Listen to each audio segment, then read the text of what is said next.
The mission of VetBizTV is to highlight, honor, showcase, and support military veterans, veteran-owned businesses, veteran nonprofits, and veteran spouses, all doing great things in business and the community. Tune in to another great episode of VetBizTV.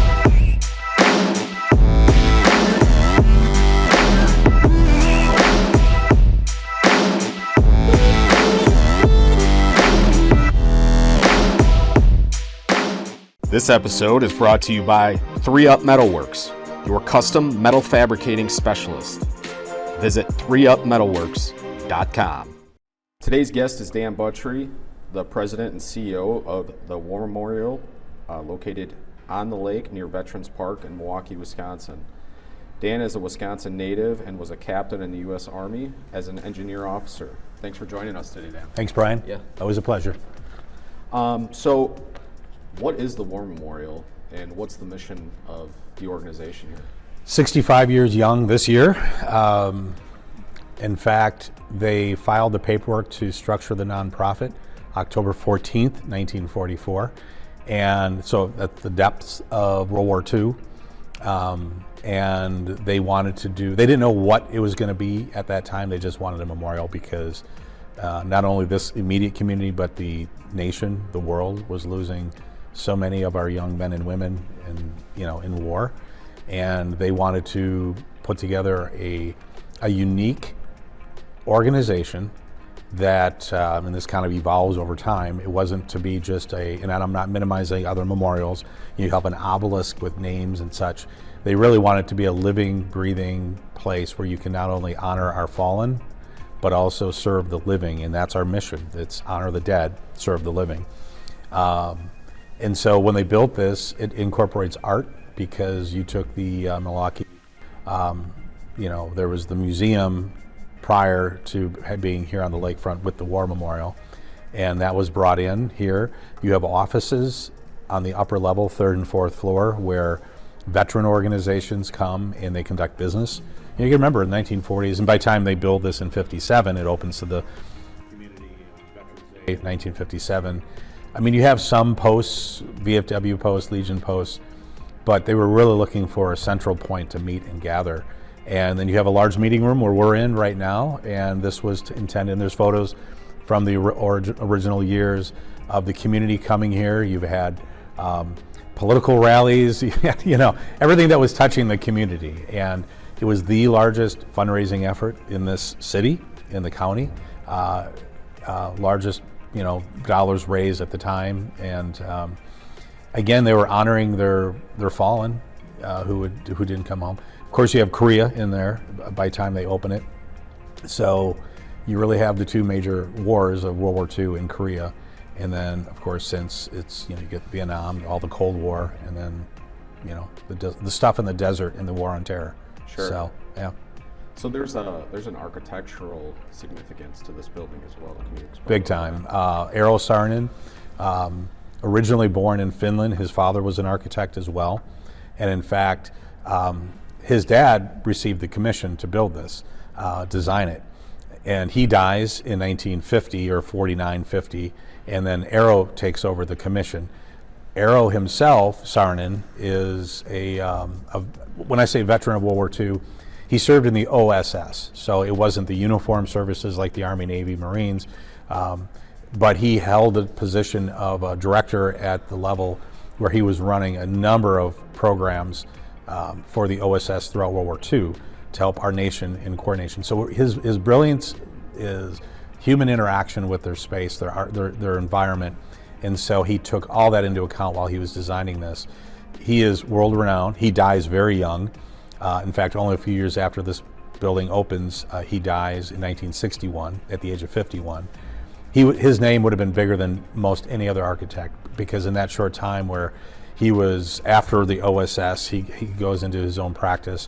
I mean, you have the Arch in St. Louis, you have campus on MIT, Yale, where he's an alumni of Yale, major corporation headquarters, John Deere. I mean, you just look at what he did in his short time in life, and we're honored to have the building itself is art and symbolism, of course, like everything we do in the military.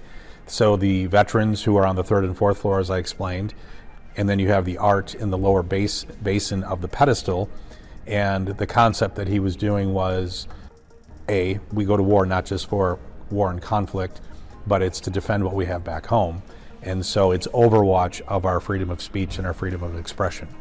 Second, if you look at the building, it looks like a bunker, and he actually modeled it after pillboxes on June 6, 1944, after he interviewed veterans who hit the beaches on June 6, 44 in Normandy. And then it's also a cross. So if you look at it elevated looking down, it's the shape of a cross, and in the very center, in the heart of the cross, is the eternal flame. And so, again, the symbolism of how he built and designed this. It's often confused because he was also a modernist architect, mid-century brutalism and architecture and modernism. But we have folks who will come here from all over the world to just see a Saarinen building, and so we're honored to have that as our war memorial. That's great. I was just going to ask you, I'm sure there's people from all over the world that come to see his work here, so yes, it is a really cool building. You mentioned events that you do, and we're in Memorial Hall here right now, which is an awesome venue. What are some of the events that you guys put on throughout the year that people might be able to get involved with or come support the War Memorial? Yes, so we started a lot of new events and activities, not just because of COVID, but it just so happened I took over in 2020 in January, so just before the pandemic hit. We are a place of gathering. We're not a museum, although we have been working on exhibits that are free to the public to come in and interact, to focus on the educational side of it. So with that, Brian, we do have, in fact, we were just talking with our team, a number of educational opportunities. We work with school districts, we work with charter schools, homeschoolers, and we really focus on helping to tell the story of service, the heroism, the sacrifice, and the person behind that. So we have groups that will come here from school groups throughout. We're working on a service experience day, which has gone away since the pandemic. It's a field trip. And last time we did this, we had over 500 middle school and elementary school groups who come in and they interact with the veterans. The veterans tell their story, and there's assignments that are tied to this. We're reintroducing those. But you also have your marquee events, as you could imagine. We are a memorial. Memorial Day is when we honor our fallen, our men and women who died in service in the military, as well as who have passed and that were veterans. And that's a very big weekend for us to where we make sure we recognize. You've participated in the Field of Flags, which we are doing, and this will be year 3, where we're placing flags in Veterans Park, which is just off the north end of our building. And this year we'll be placing 12,301 flags that will represent every Wisconsin citizen who either died during the Civil War or died because of injury and exposure. And we're building and growing that to the future. So each flag represents a fallen. The Civil War this year is because it's the 160th anniversary of the Medal of Honor, Wisconsin recipient, the first recipient of the Medal of Honor. And so we're focused on the Civil War this year to tell that story of the Medal of Honor. Of course, Veterans Day, 9/11, we do ceremonies, but we've added a number of new programs as well. We now have a 5K, Wisconsin's first walk, run, roll. In the roll are wheelchaired, paralyzed veterans. We work with Paralyzed Veterans of America, so it's a certified route that works for veterans with wheelchair restrictions, so the elevation and et cetera has to be monitored. And then an Oktoberfest, which is a shared revenue program that we do, a beer garden throughout the summer. Because we are right on the lake, it's a beautiful setting, but they also incorporate tours of the memorial in the center while we're doing that, so we can continue to tell the story not only of the center, but also share the story of our men and women who have served. That's awesome. Yeah. Beer garden's great, by the way. Yeah. Kegel's Inn, we partner with them. It's one of the oldest German establishments, restaurants in Milwaukee, and so they do a great job with it. That's awesome. Yeah. One of the things that I think is super cool too is that you guys offer up some room for veterans organizations that want to come in and host a meeting and yes. things of that nature. Can you talk more about that? Yes. So we are a nonprofit, 501c3. We do work in partnership with Milwaukee County because we're on Milwaukee County grounds.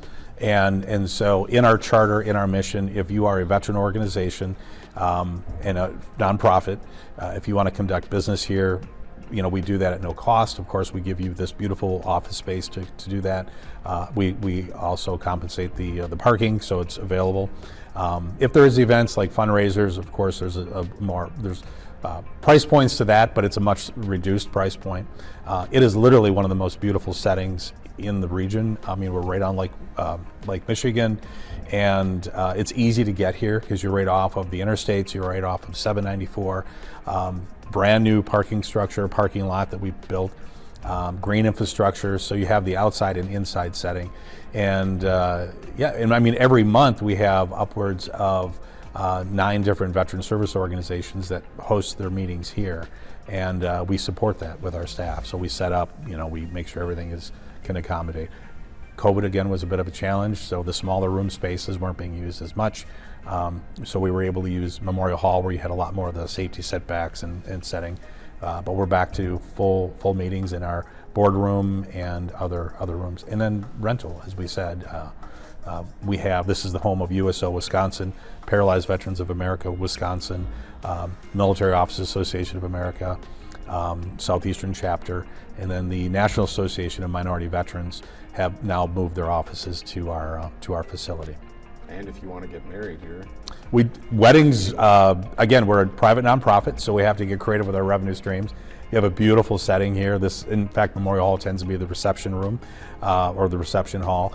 If the weather permits in the summer, we have outside possibilities for that as well. So you overlook the lake, you see the beautiful skyline of downtown Milwaukee, and but then again, you're rolling the dice with weather. Yeah, that's great. Yes. So I know you're not a museum, you're a memorial, but what can visitors expect if they come visit the War Memorial? Well, we have a number of memorials throughout that have education. We have a walking tour that you can come in. You just QR code, set it up. We do have a temporary exhibits that I started in our Freedom Gallery, which is the entrance as you come in off the north parking lot. And so 2 years ago we did an exhibit on Milwaukee manufacturing that supported World War II, because it was the 75th commemoration of the end of the war. Last year we focused on 9/11 because it was the 20th anniversary of 9/11. And again, we're also telling stories of our sacrifice. We have an honor roll, which we have the names of those killed in action. And so we have that as a searchable database online, but we also have that as elements here so you can go up. So there's a Global War on Terror memorial here that has the names of Fox Company Marines that were here in Milwaukee, and they had a number of their Marines killed in Iraq. And you can see the names that are etched on there so people can come and reflect. In fact, normally what will happen is on the anniversary of the loss of their loved ones, families will come here as well and remember their fallen son or daughter. And then we have, again, as I said, a number of memorials. We are working on other exhibits that will be coming later this year, and we continue to do that throughout the year. So again, there's a self-guided tour.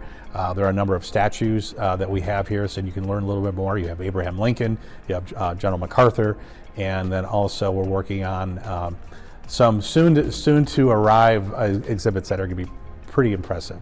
And I just can't say too much about, but coming soon. So yeah, keep checking back. Can't wait to see them. Yes. So before we get to the last question, is there anything we didn't cover that you think would be beneficial to the audience to know about the War Memorial? Well, the digital components, as I mentioned, education. So when the schools stopped meeting in person and the school field trips went away, we really feel that you don't stop learning. Your freedom doesn't stop because of COVID. The sacrifice of your loved one, it happened, and so we wanted to continue to honor that service. And we build that into a number of lesson plans that are downloadable. We have a number of elements that are digitized, and so we'd love for you to be here and interact with the exhibits and the memorials that we have. But you can also go to warmemorialcenter.org. You can research and look at the honor roll, and what our team has done with a number of volunteers is we're putting the story behind the name. So everybody knows about the big names, the Pattons, the MacArthurs, but there may be a private first class or a gunnery sergeant who was killed in some major battle, and other than the family, that's all you know. And so you can research, and what we do is we try to get as much background information on that person. Maybe they were a star football, basketball player, or head of their class, or we have the case of a gentleman who was a Medal of Honor recipient. He was a dentist. He enlists in the United States Navy during World War II. And he defends and holds off hundreds of Japanese on the Solomon Islands before they get overrun, just so everybody can evacuate. He doesn't receive the Medal of Honor initially because they wouldn't issue those to non-combat arms. After further review, he stopped hundreds of Japanese and saved hundreds of these Marines who were about to be overrun. And they find his body riddled with bullets. I mean, the Japanese were so angry by the time they got to him, and he was right here from Milwaukee. And we tell those stories of not necessarily just about that battle, but the heroism and what it takes to have that level of, that gut check. You and I were both combat vets. You don't know what you're going to do until you're in that situation. And when you read these stories of men, women in service and what they've done, of all segments of our population, as I mentioned, we have our work with the National Association of Minority Veterans, but we also have the African American Service exhibit here, so you can learn a little bit more about that. So it's really looking outward into our community so you can learn more about that and help our younger generations learn more about the sacrifice of those who went before us. So, that's great. Yeah. So last question here. If I'm somebody that's in the community that wants to get involved with the War Memorial or donate money or whatever that might be, we are a nonprofit. How can they get in touch with you or the War Memorial itself? Well, I mean, our website is always the best way. We do have social media pages, but warmemorialcenter.org.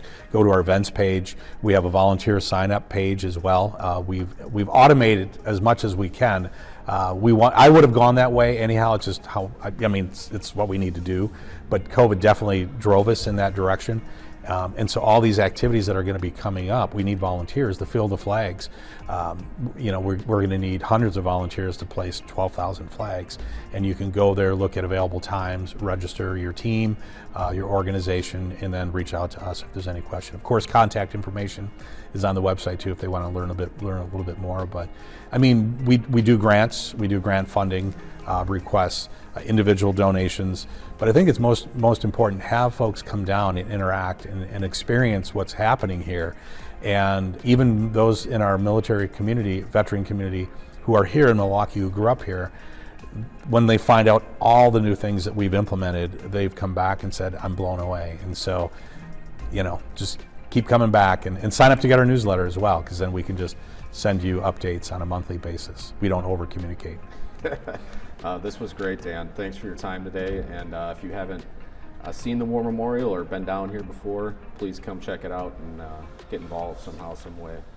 Appreciate your time. Thank you, Brian. Appreciate it. If you support military veterans, military spouses, veteran-owned businesses, and veteran nonprofits, hit the subscribe button below and hit the bell to get alerts on new content coming out. We appreciate your support. If you know of any patriots doing great things in business and community that we should interview, please let us know in the comment section below. We look forward to seeing you on the next episode of VetBizTV.